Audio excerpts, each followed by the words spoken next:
You know, many Canadians have been scammed either through voicemail, text, email, or even phone calls. So how can we really protect ourselves from these fraudsters? Lethbridge Police hosted a town hall at Lakeview Elementary School on Wednesday night, warning South Lethbridge residents about traps that scammers are setting up. BCN's Heidi Echavarria was there and has the details. Fraud and fraud prevention. It was the topic discussed on the town hall that Lethbridge Police Service had on Wednesday night.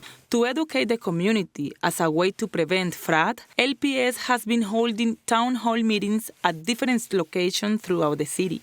This time, the Southside community voiced their question and concern about fraud and its different forms.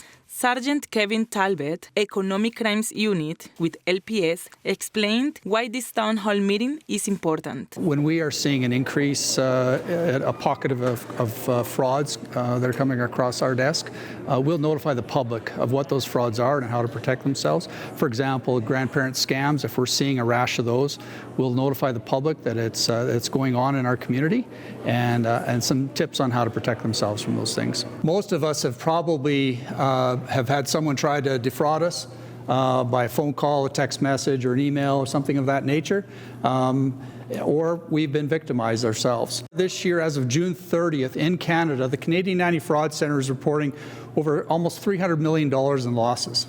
That number has probably climbed by now up to around $500 million just in Canada. When it comes to reporting to the Canadian Anti-Fraud Centre, though, only about 5% are actually reported. There's a few reasons for that. One is when people are victimized by fraud, sometimes they're embarrassed to report it. Sometimes they think the police can't do anything for them. According to Sergeant Talbot, scammers want money or information. He also said the most common scams are computer fixing, Canada Revenue Agency, emergency or grandparent, phishing, lottery, extortion, romance, investment, and artificial intelligence. Talbot explained how this works and what LPS does when it comes to fraud. Computer fixing scams, so you get a pop-up on your computer screen that asks you to call a number or push a button or a link in order to fix your computer. Canada Revenue Agency, you haven't paid your taxes, or they claim you've got a warrant for your arrest, that often occur just before tax season.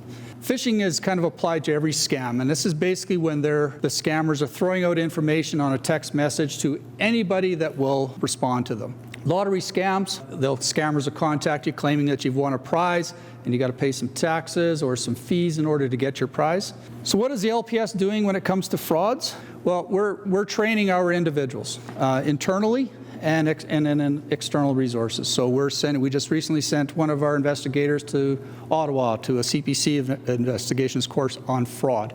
If someone tells you to lie about it while you're sending money, it's a scam. If someone tells you to keep it a secret, it's a scam as well. If you've experienced being victimized yourself, spread the word to everyone, and eventually everybody will be informed on how to protect themselves. For Bridge City News, I'm Heidi Echavarria.